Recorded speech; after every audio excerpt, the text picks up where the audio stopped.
What's up, guys? Another day. It's actually warm up here. It's not 8 degrees. It's about 32 at the moment, but it feels like a heat wave. But we are currently out driving Matt's truck. Chips Automotive. Anthony swung up, and all the lights, like I showed you guys in the last video, went out last night, except for that emissions D-rate. The emissions D-rate's still on, but all the other stuff hasn't happened. So I'm gonna rip it around and see if I can make something happen, just so it's kind of doing it. But that's what we're up to first thing this morning, so stay tuned. Well, it didn't take too long, which is a good thing. I was hoping it'd mess up, but probably 10, 15 miles on it. So now I'm trying to get back to the shop, but it's got no throttle and you have to use the cruise to keep her going. And then once I get it going, then I shift, then I put her in the big hole, because it doesn't like to do it. So it's got like no throttle, but it rides around on cruise. So that's good. But and Anthony actually left the computer in here, so we got active faults, baby. So let's see what we got. Maybe we got something finally. Well, she made it back to the shop, guys. We're in, and yeah, so let's see what Anthony can find out. Well, we got Anthony here, guys, and he's trying to look at harnesses. So we'll see what happens. I'll keep you guys updated. Stay tuned. As always, come back to the channel. Watch videos. You never know. Anthony might find something exciting. Oh, I'm just moving scrap out of the shop, picking up while Anthony's looking at those harnesses. We had got these totes a little while back. New guy that was selling a couple 330s, so we got two, and Anthony wanted two, so. But this is Anthony's service truck, Chips Automotive. If you guys ever need anything in the Albany area, he's got it quite stocked up. He does quite a bit for us. In the words of Charlie Trucker, she don't look too bad for a feminine Ford. Back on the road again. Interesting. Got a phone call from our local fuel stop. We worked a deal with them, and we just have an account set up with them. Pay them by check and just get a better deal. One of the biggest expenses that you have as a trucking company is fuel. You spend a lot of money on diesel fuel. I don't care if you're full aero getting 10 miles a gallon, or you got a bunch of big hoods with Caterpillars that are all souped up getting 4 miles to the gallon. It's like you still spend a ton of money in fuel. So anything you can do to help the fuel, obviously that's why a lot of guys run your aero trucks. You get better fuel mileage. We have 579s with pack cars in them, and we get really good fuel mileage comparative to a big hood with a Cummins. So we're gonna go drop a check off for that. They asked for another check for payment, so we're gonna run over there and do that. Then we're gonna head back to the shop. Anthony's still over there. Taking a look at some different harnesses, looking into the after-treatment harness and stuff like that. So, see what we got.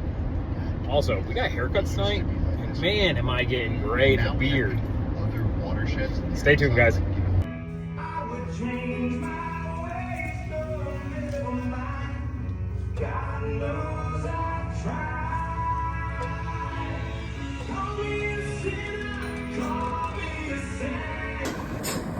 All right, guys. Down here in Newark, New Jersey, unloading. This black hose had slid off of the drain here. It drains out the rollover protection, and it slid off. So figured it's nice out. Might as well pull it back up on and tighten it back up.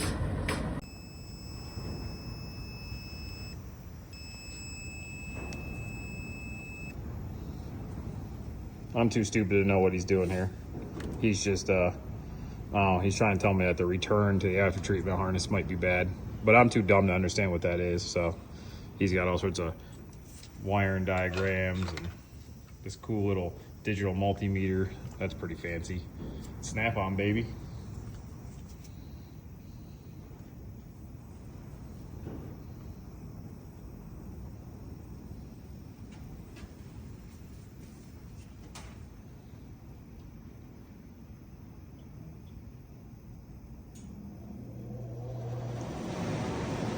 Your light's blinking.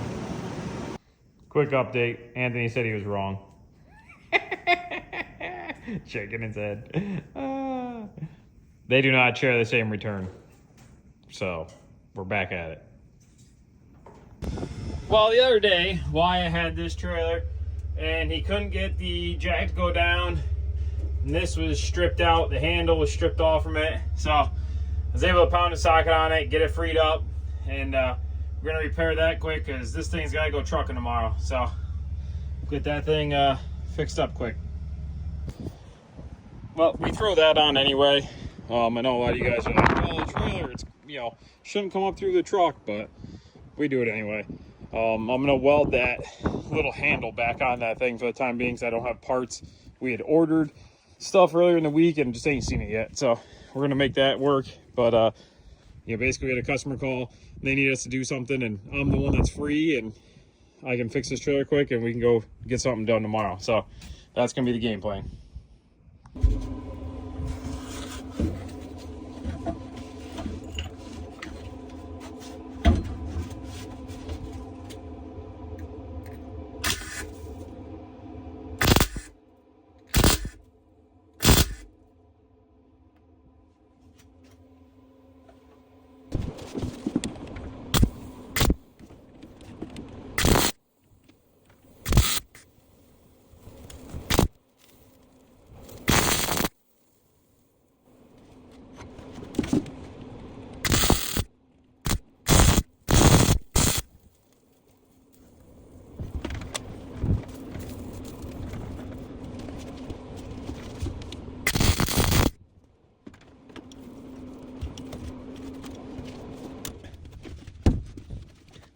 All right, guys, well, I'd say she's welded and back in the way she's supposed to be. Tight, loose, so it'll close. So tighten it up. And the jack's kind of in the way here. Let me get this thing spun around. Hold on one second.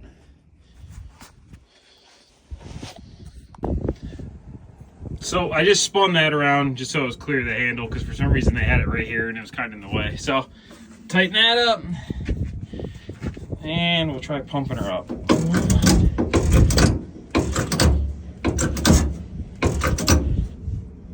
There we go. Nice and hard. And perfect. I like it. All right, we're good on that. Pick it up, pick up all the tools, take them back inside.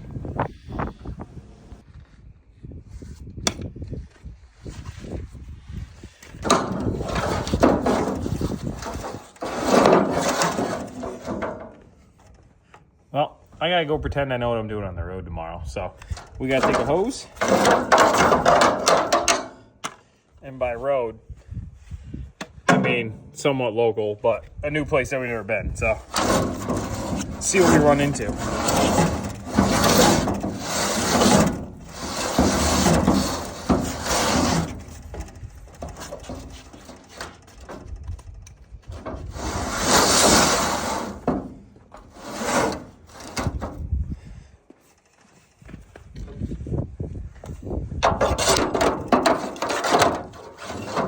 Not sure why that's in there. There's a brush handle in there. Not sure what that's all about.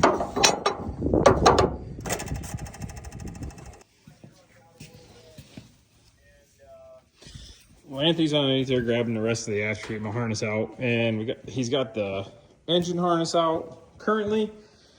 So this thing has recently, in the previous amounts of times that we've messed with this problem, it had a throttle pedal put in it. So we're gonna shotgun these harnesses at it because there's a ton of already repaired wiring. And you know, I mean, if you guys, let me spin you around here, but you know, there's a bunch of already repaired spots. Yeah, that's not the only spots, but and then, you know, just not 100% sure since it's very random and it is a voltage issue. You know, it's tough to say. And then there's a bunch of like little random spots in the harness. So we'll see what happens. We'll put those in. Anthony did find also that pin right there in the connector was being stupid. It wasn't as tight as the others. So we're gonna put that in it, and we're gonna put a after treatment harness in it, and we'll try it out and see what happens. Not 100% sure that's gonna fix it, but unfortunately, at the moment, we don't really know. Can't like sit here with any confidence. So we can't just keep driving it the way it is. We got to try to do something. So we're going to do that and put a DPF differential pressure sensor in it and go from there. Actually, you can see the harness there. He's got some of it out. So ordered them from Pete today. Should see him tomorrow. And I think he's got some stuff going on tomorrow. Got a busy schedule. So we'll probably see him on Saturday getting it put in.